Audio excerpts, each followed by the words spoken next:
Snape made a soft noise of impatient disbelief in the shadows. Ugh, like that, yeah. Did you ask an older student to put it in the goblet of fire for you? Said Professor Dumbledore, ignoring Snape. No, said Harry vehemently. Ah, but of course he is lying, cried Madame Maxime. Snape was now shaking his head, his lip curled.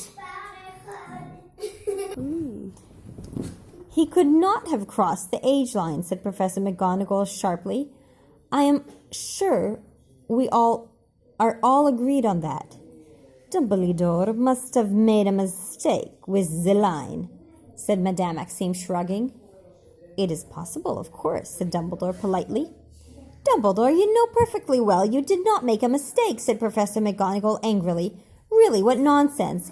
Harry could not have crossed the line himself, and as Professor Dumbledore believes that he did not persuade an older student to do it for him, I'm sure that should be good enough for everybody else.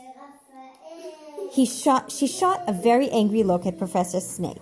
Mr. Crouch, Mr. Bagman, said Karkaroff, his voice unctuous once more.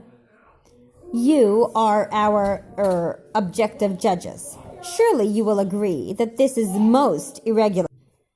Mr. Crouch, Mr. Bagman, said Karkaroff, his voice unctuous once more.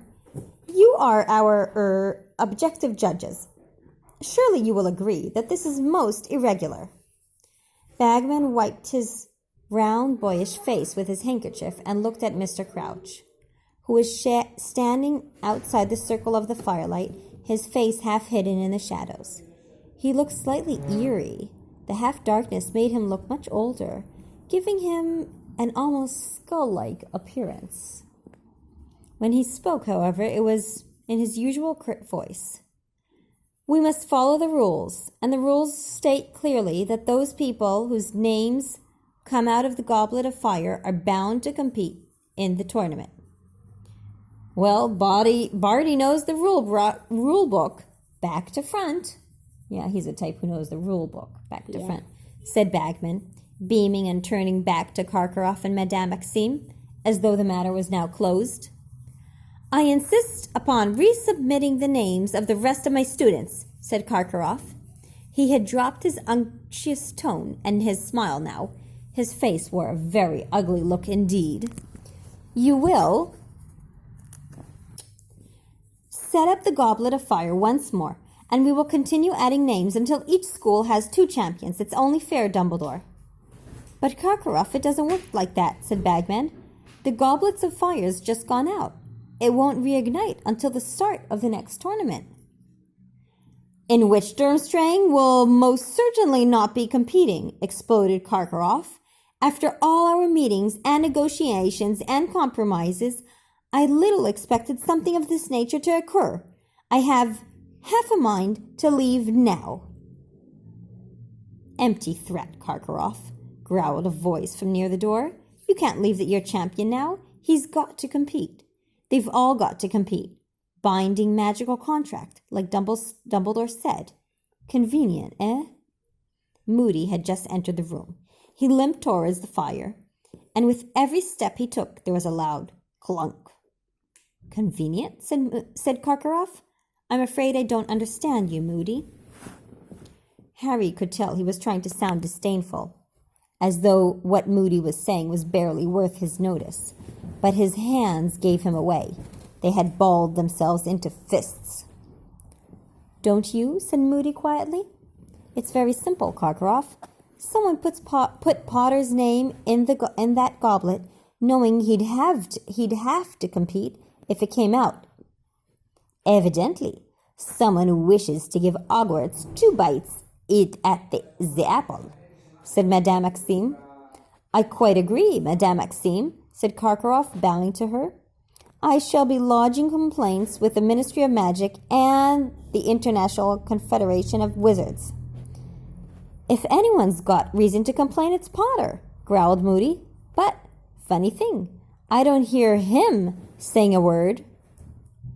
Why should he complain? Burst out Fleur Delacour, stamping her foot. He has the chance to compete, hasn't he? We have all been hoping to be chosen for weeks and weeks. The honor for our schools, 1,000 galleons as prize money. This is a chance many would die for. Maybe somebody's hoping Potter is going to die for it, said Moody, with the merest trace of a growl. An extremely tense silence followed these words. Yeah, that someone did it just to make Harry Potter die. Ludo Bagman, who was looking very anxious indeed, bounced nervously up and down to his feet and said, "Moody, old man, what a thing to say." We all know Professor Moody considers this morning wasted if he hasn't discovered 6 plots to murder him before lunchtime, said Karkaroff loudly. Apparently he is now teaching his students to fear assassinations too. Assassination is when someone kills you. An odd quality and a defense against the dark arts teacher, Dumbledore. But no doubt you had your reasons.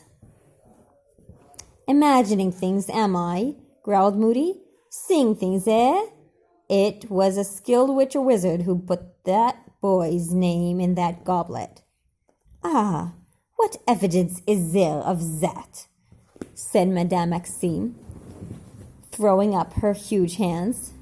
Because they hoodwinked, means they tricked, a very powerful magical object, said Moody. It would have needed an exceptionally strong confundus charm to bamboozle that goblet. What does confundus charm?